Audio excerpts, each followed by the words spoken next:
Et si le véritable objectif n'était pas de gommer la tristesse et d'éviter la douleur à tout prix? Ah, ça c'est une sacrée question pour commencer. Bah oui, c'est une affirmation plutôt audacieuse. Et si le but c'était plutôt de réapprendre à vivre pleinement, avec absolument tout ce que ça implique, y compris l'inconfort? C'est totalement à contre-courant de ce qu'on entend d'habitude. Exactement. Bienvenue dans cette nouvelle exploration en profondeur. Aujourd'hui, on va s'attaquer à une idée qui risque de bousculer pas mal de certitudes. Mais juste avant de plonger dans le vif du sujet, il y a une précision incontournable à faire. Ouais, c'est une règle d'or pour nous. Il est vraiment impératif de souligner que tout le contenu abordé lors de cette discussion, tout particulièrement ce qui touche à la santé mentale, à l'anxiété et à la dépression, est fourni à des fins strictement éducatives. C'est ça. Ces informations s'appuient sur l'analyse de nos sources documentaires et ça ne remplace en aucun cas un avis médical professionnel, un diagnostic précis ou un traitement thérapeutique. Le cadre est posé, merci. Alors, le problème fondamental que révèlent nos sources, c'est que la dépression et le stress chronique nous poussent à nous couper nos émotions. On se barricade en fait. Voilà, on se barricade et ça finit par dérégler complètement notre esprit. Mais la promesse de cette analyse est immense. À la fin de cette discussion, notre audience comprendra concrètement comment utiliser la pleine conscience. Non pas comme un simple outil de relaxation, Surtout pas. non, vraiment comme une arme pour transformer radicalement sa façon d'interagir avec le monde et retrouver l'équilibre. C'est un changement de perspective majeur, c'est clair. Plutôt que de voir l'esprit comme un problème à fuir, on va regarder comment la théorie, la biologie et la psychologie se rejoignent pour offrir des actions quotidiennes très pragmatiques. Et pour que ce soit bien digeste, on va structurer tout ça. Dans les 12 prochaines minutes environ, on va d'abord décortiquer les 4 piliers fondamentaux qui soutiennent notre équilibre mental. Le socle de base, quoi. C'est ça. Ensuite, on va s'attaquer à une idée reçue tenace en démontrant le super pouvoir incroyable qui se cache derrière le simple fait de ne faire qu'une seule chose à la fois. Ça va en surprendre plus d'un. Oh que oui. Et pour finir, on explorera la science pure et dure derrière la gratitude et la capacité à savourer. Un programme qui va vraiment de la théorie à la pratique immédiate. Entrons directement dans le premier point. On lit souvent que la guérison, c'est l'absence de symptômes. C'est la vision classique. Bah oui, c'est ce qu'on attend d'un médicament, par exemple. Mais quand on parcourt ces documents, on réalise que se débarrasser des symptômes ne suffit absolument pas pour vivre pleinement. Pourquoi ce changement de paradigme est-il si crucial? En fait, c'est parce que se focaliser uniquement sur la suppression de la douleur crée une vie très étriquée. Les recherches que nous avons compilées montrent que vivre pleinement demande une ouverture totale. Une ouverture totale? Ouais. Au lieu de s'attendre au pire par simple habitude protectrice, ou d'essayer de s'engourdir émotionnellement pour ne plus souffrir, il s'agit d'accepter avec la même curiosité les expériences agréables et les expériences désagréables. Mais honnêtement, c'est pas un peu contre-intuitif? Accepter les mauvaises expériences, ça ressemble presque à de la résignation? La réaction naturelle de n'importe quel être humain, ben, c'est de fuir ce qui brûle. C'est vrai que c'est le réflexe primaire. Mais accepter ne veut pas dire se résigner ou subir passivement. Cela signifie arrêter de lutter contre le fait que la douleur existe. D'accord. Et ce qui est hyper intéressant dans les sources, c'est que cette ouverture permet littéralement de faire de la place aux émotions positives. Se concentrer délibérément sur le positif, ce n'est pas de la pensée magique ou de la positivité toxique. C'est prouvé scientifiquement. Absolument. Les données montrent que cela stimule la résilience, augmente la créativité, renforce le système immunitaire et tisse des liens sociaux plus forts. C'est un levier biologique très puissant. Ce qui nous amène à la notion d'équilibre. Les textes définissent cet équilibre mental de manière très spécifique, reposant sur 4 grands domaines. Oui, on peut les voir comme 4 piliers indispensables. Le premier, ce sont les objectifs, ce qui correspond à la motivation profonde, le moteur. Le carburant, Exactement. Le deuxième, c'est l'attention, c'est-à-dire là où se porte la concentration au quotidien. Le troisième pilier, c'est la cognition, la façon dont on interprète les événements. Et enfin, le quatrième, ce sont les émotions, l'affect pur. j'ai vu une analogie fascinante dans nos notes de préparation pour visualiser ça. C'est l'analogie de la chaise. Imaginons que notre équilibre mental soit une chaise reposant sur ses 4 pieds. J'aimerais qu'on détaille un peu comment la dépression ou le stress extrême viennent attaquer cette structure. Si on reprend les piliers un par un, comment cette chaise finit-elle par s'effondrer? C'est une image très parlante. Quand la dépression s'installe, elle scie littéralement ses pieds simultanément. D'abord le pied des objectifs. On observe une perte soudaine d'envie. Plus rien ne semble avoir de sens ou mériter l'effort. Le moteur s'éteint. Voilà. Ensuite, l'attention. Elle se bloque dans une surfocalisation totale et constante sur le négatif ou sur la menace. Le troisième pied, la cognition, se fissure car toutes les interprétations deviennent biaisées. Un simple regard neutre dans la rue est perçu comme un jugement hostile. Tout est déformé. C'est ça. Et enfin, les émotions. Un sentiment de désespoir ou de vide s'empare de tout l'espace. Sans ces quatre appuis, l'effondrement est inévitable. Que se passe-t-il quand on filtre toute sa vie à travers des pensées aussi biaisées? C'est terrible. Prenons vraiment 2 secondes pour laisser cette idée infuser.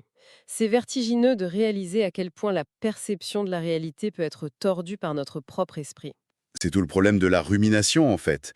La réalité extérieure n'a pas changé, mais le logiciel interne qui la décode est corrompu. Ce qui pose une question évidente, si notre chaise est en morceaux, comment fait-on pour reconstruire ces piliers? Nous venons donc de voir que l'équilibre repose sur ces 4 piliers fondamentaux. Mais comment concrètement ramener notre attention sur le présent? C'est ce que nous allons voir maintenant. Et le point de départ, c'est le mythe du mode multitâche et le retour à la respiration. On entend souvent parler de la méditation de manière un peu cliché, mais les sources pointent vers des mécanismes de pleine conscience bien plus organiques. On commence par quoi pour arrêter la machine à ruminer? La première étape, la plus vitale et la plus accessible, c'est le retour à la respiration. Cela peut paraître hyper basique, mais c'est profondément physiologique. Parlons-en justement. C'est tellement automatique qu'on n'y prête jamais attention. Pourtant, on a tous connu ça. Face à un stress soudain, un email angoissant ou une mauvaise nouvelle, le premier réflexe physique, c'est de bloquer sa respiration. Comme si retenir son souffle permettait de se figer pour ne pas ressentir l'impact. C'est un pur réflexe archaïque de survie. Mais en bloquant la respiration, on envoie au cerveau un signal de danger imminent. Ramener l'attention sur l'air qui entre et qui sort, c'est le premier principe d'ancrage. Ça coupe l'alarme en quelque sorte. C'est exactement ça. Cela reconnecte instantanément le cerveau au corps physique présent, là, tout de suite. Ça permet de relâcher la tension nerveuse et surtout d'adopter une posture d'observateur. Au lieu d'être noyé dans la tempête de ses pensées angoissantes, on apprend à les regarder se former. D'où l'image des nuages. Oui, on utilise souvent l'image de nuages dans le ciel. Les pensées arrivent, elles traversent le champ de conscience et elles repartent, poussées par le vent, sans qu'on ait besoin de s'y accrocher. Elles ne font que passer comme des nuages. Passer comme des nuages. C'est une notion essentielle pour ne pas s'agripper à ce qui fait mal. Mais il y a un autre énorme générateur de chaos mental qui détruit notre attention. C'est notre mode de vie moderne. Ah, le fameux rythme de vie. Oui, on a tous connu ce moment où l'on conduit sur un trajet familier et soudain on arrive à destination sans avoir le moindre souvenir des 10 dernières minutes. On était sur pilote automatique. Et la société actuelle empire ça en glorifiant le multitâche. On exige de nous de répondre à un message tout en écoutant une réunion et en préparant le repas. C'est là que les sources sont particulièrement tranchantes. Le mythe du multitâche, le multitasking, est une illusion destructrice. Le cerveau humain n'est pas conçu pour traiter de multiples tâches complexes simultanément. Ce qu'il fait en réalité, c'est passer très rapidement d'une tâche à l'autre. Un zapping permanent. Voilà. Et ce changement constant a un coût cognitif massif. Je me fais l'avocat du diable une seconde. Dans le monde d'aujourd'hui, si on ne fait qu'une seule chose à la fois, on a l'impression qu'on va prendre un retard irrattrapable. Les notifications tombent sans arrêt. Faire du multitâche, ça donne quand même l'impression d'être productif, non? Ça donne l'impression, oui. Principalement par la sécrétion d'hormones de stress qui nous maintiennent en alerte. Mais les études montrent que cela favorise l'épuisement, l'augmentation fulgurante de l'anxiété et, pire encore, cela nourrit les voies d'autocritique. C'est un cercle vicieux. Totalement. Pour un cerveau déjà fragilisé par le stress ou la dépression, qui est déjà en surcharge cognitive pour simplement fonctionner, le multitâche est l'équivalent de jeter de l'essence sur un incendie. Alors la solution radicale proposée par les recherches, c'est l'action avec conscience totale, ce qu'on appelle le single tasking. Une seule chose à la fois. Faire une seule chose, mais la faire avec une attention chirurgicale.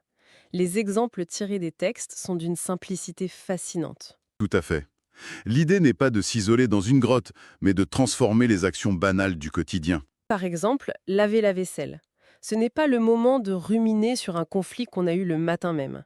C'est l'acte de sentir l'eau chaude sur la peau, de ressentir la texture de la mousse, d'écouter le cliquetis des assiettes. Ou alors, boire un café. Ne pas le faire en scrollant sur un écran, mais juste tenir la tasse, sentir la chaleur diffusée dans les mains, noter l'amertume ou la douceur sur la langue. Et la raison pour laquelle ces actes si simples sont un antidote féroce à la dépression et à la rumination, c'est purement une question de bande passante cérébrale. Comment ça? Le cerveau a une capacité d'attention limitée. Si on sature cette capacité avec les sensations tactiles, olfactives et visuelles du moment présent, il ne reste littéralement plus de ressources cognitives pour alimenter la machine à ruminer les angoisses futures ou les regrets passés. Le single tasking court-circuite l'anxiété de manière purement mécanique. C'est fou quand on y pense. On cherche souvent des solutions hyper complexes, alors que le simple fait de couper le pilote automatique pour habiter l'instant coupe le système. Nous avons donc exploré comment la respiration et le fait de faire une seule chose à la fois calment le chaos.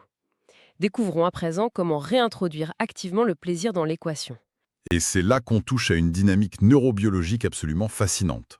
La science prouve qu'il est impossible d'être négatif quand on savoure réellement l'instant. Qu'est-ce que ça signifie au niveau du cerveau, concrètement? Pour faire simple, la dépression et l'anxiété s'appuient sur un réseau neuronal spécifique.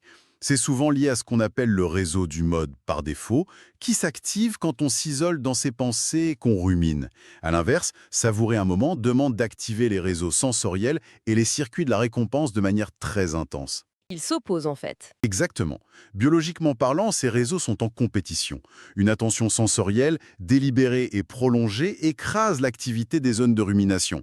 On ne peut pas, d'un point de vue neurologique, être absorbé par l'émerveillement sensoriel et être plongé dans le désespoir simultanément.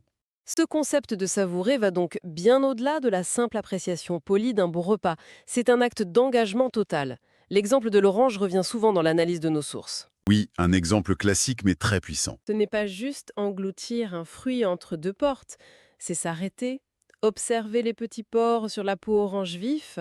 C'est l'odeur très piquante et zestée qui envahit l'espace quand on déchire l'écorce. C'est le bruit subtil des quartiers qui se détachent, l'explosion de jus un peu acide sur la langue, la texture en bouche. C'est une véritable immersion en 3 dimensions. Exactement.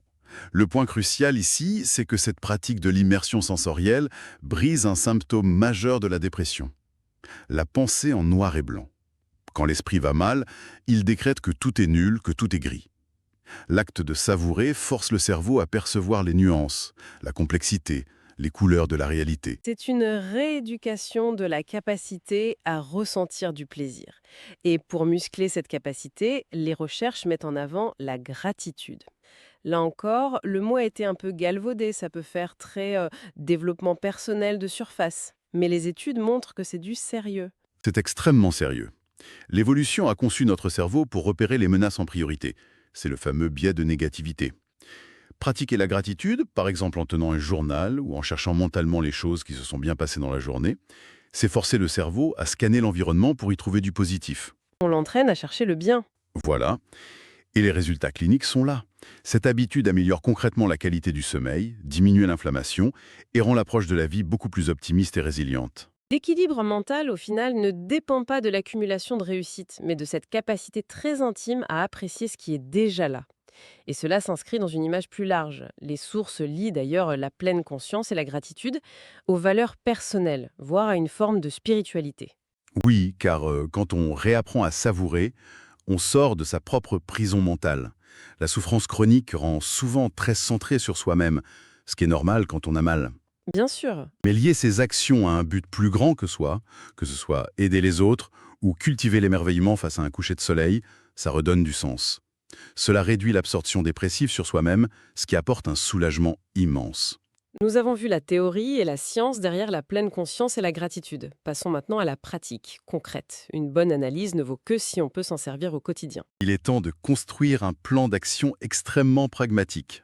Voici donc un protocole en 3 étapes simples, directement extrait de la science qu'on vient de décortiquer, à réaliser dans les 24 à 48 prochaines heures. Première étape, respirer délibérément. Il ne s'agit pas de s'asseoir en tailleur pendant 1 heure. Il s'agit de prendre un moment dans la journée pour observer le rythme de sa respiration et reconnecter avec son corps. C'est l'ancrage d'urgence. Deuxième étape, choisir une tâche quotidienne unique pour appliquer le single tasking. Une seule action de routine, boire un café ou laver la vaisselle. La consigne est stricte, sans écran, ni distraction, avec une attention totale. Et la troisième étape, pratiquer la gratitude. Ce soir, notez une chose qui a bien fonctionné dans la journée, ou savourez consciemment un petit détail, comme un fruit ou un paysage. Le graver dans la mémoire. Évidemment, il faut être réaliste.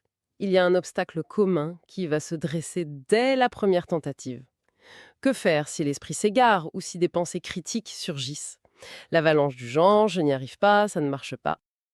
La solution issue des sources est très claire face à ça. Il ne faut surtout pas lutter. Ce n'est pas un échec, c'est la nature de l'esprit de produire des pensées. L'antidote, c'est de simplement observer ses pensées.